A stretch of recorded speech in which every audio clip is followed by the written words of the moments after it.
Yes guys, welcome back to the channel, and today I'll be looking at the best player from every single group in Euro 2024. If you're going to enjoy this video, don't forget to hit that like button and subscribe to the channel. We're really close to 2,000 subscribers, so if you hit that subscribe button it would be really appreciated. And without further ado, let's get straight into it. Up first we have Group A. It's a good group, this one. Obviously the hosts are in it. You got the likes of Germany, Switzerland, Hungary and Scotland, so plenty of players to choose from.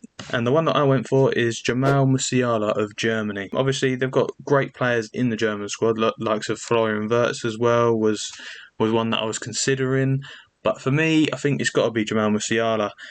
Scored in the opening game against Scotland, had a really good game. He's such a great dribbler as well. He punishes teams in front of goals. We saw in that game. And I just feel like he's a top quality player. Plenty of clubs are looking about for him. Definitely be their best player for the next few years, I feel, Germany. And possibly Bayern Munich. So yeah, I think he's just a great player all round. And I guarantee he'll win an international trophy with Germany, whether that is this tournament or in a future tournament, because the amount of young German players that are coming through the system is mind blowing, really, and he's one of them. So yeah, it's just a shame that he didn't represent England in the end. You know, he chose Germany over England, and I think he chose wisely, to be honest, because obviously England have such a congested, midfield, especially around the areas that he plays. Attacking midfield, maybe on the wing. We've got loads and loads of players contesting for them spots. So I think he made the right call moving to Germany, and he's able to shine. Only Florian Wirtz really that sort of contests with Musiala. So yeah, for me, Group A, it's got to be Germany's Jamal Musiala. On to Group B now, the so-called Group of Death. You've got the likes of Spain, Italy, Croatia and Albania. Again, with a Group of Death, you've got loads of players that can definitely be contested for this one. For me, it was out of two. It was either Luka Modric or Rodri.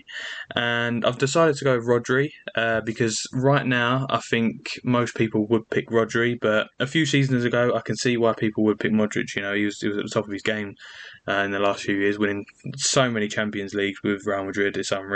But for the moment, just for now, I'm going to go with Rodri. I just feel like at club level and international level, he is sort of one of the main men in that squad. He's just that cog that keeps the wheels turning. Yeah, he's just very, very underrated. We've seen with City, where he's missed, 2-3 games or whatever, and our form dips. We don't look the same without him. And I'm not too sure if that's the same with Spain, but I could see it having a similar impact.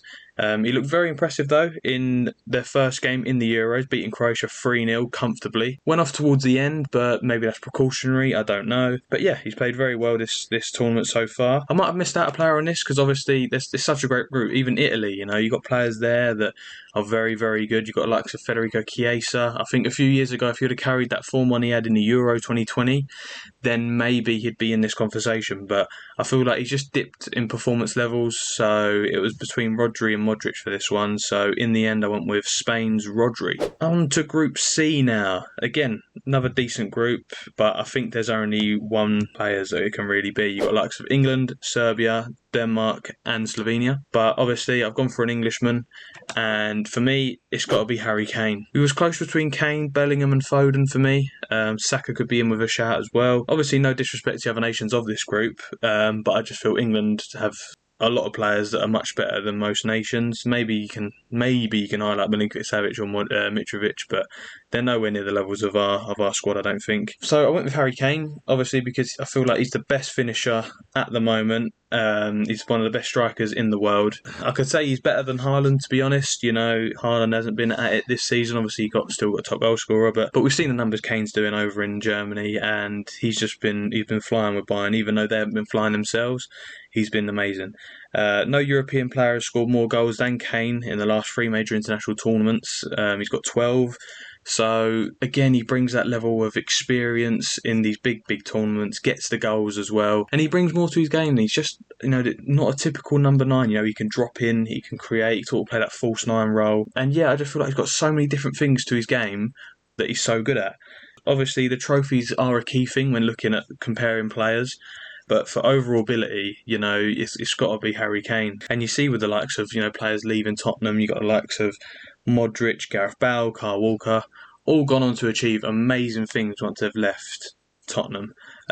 So it's only Kane's first season away from Tottenham. Obviously, he didn't win a trophy with Bayern, but that will soon come. Bayern in Germany, they're bound to win something. So no doubt he'll do that at Bayern. So for me, the best player in Group C is England's Harry Kane. On to Group D now. Now, I think there was only two nations, I think, that sort of rivaled a player for this. Maybe a third, but it's the likes of Netherlands, Austria, France and Poland in this group. And I went with France, Kylian Mbappe. Again, as I said, such a tough group. You could pick multiple players, maybe Van Dijk, and even Poland's Lewandowski. Again, a few years ago, maybe he would have been the best shout for this. But yeah, I went with France's Kylian Mbappe. He's getting great numbers at PSG, which is obviously not as challenging as other top European leagues. Some people may not even class Ligue 1 as a top league. But yeah, he's played 79 times for his nation, scored 47 goals and got 33 assists. So he's always a problem no matter what team he's playing against and what position he's playing in as well. He can play up front, he can play on the left. He's very, very dangerous. And yeah, I just think he just brings such a directness to the opposition where you look to take on players either side. He can cut in, cause problems, get a shot off and probably score, or go down the line with his pace, deliver a ball in. He's just so frightening with his pace, his quality of dribbling and his control and his knowledge as well for a player who's only 25. Arguably he's yet to reach his prime yet. So, he's won the World Cup as well, and yeah, he's bound to get more international trophies, especially with France's squad. For me, in Group D, I've gone with Kylian Mbappe. On to Group E now. I think this was a pretty easy one for me, to be honest, but I'll read the groups out anyway. You got Belgium, Slovakia, Romania and Ukraine, but I went with Belgium's Kevin De Bruyne. I feel like this is most people's pick, to be honest. I don't think that's too controversial, but he's been Man City's best player for the last 5-6 years, I think, winning multiple trophies, Premier Leagues, FA Cups, League Cups, a Champions League. Yeah, I just feel like he's a decorated player now coming to his 32, he's more experienced, he's just an amazing player to watch. And he pops up in big games as well at club level. He scored 4 goals and got 2 assists against Real Madrid. He scored 2 goals as well last season against Arsenal when we beat him 4-1. The list goes on and on in terms of big games with this man. And he's been Belgium's best player alongside maybe Thibaut Courtois. You could make a case for him, but it's just Belgium have never really had much success in competitions. You had that golden generation that De Bruyne was in, and they never managed to get it over the line.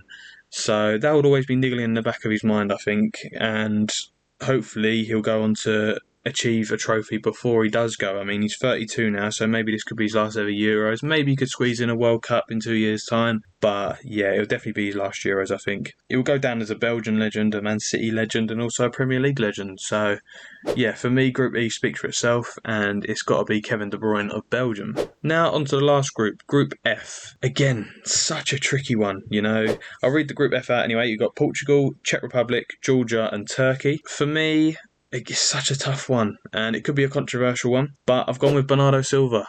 I just feel like he's just a better player than other people in his team, to be honest.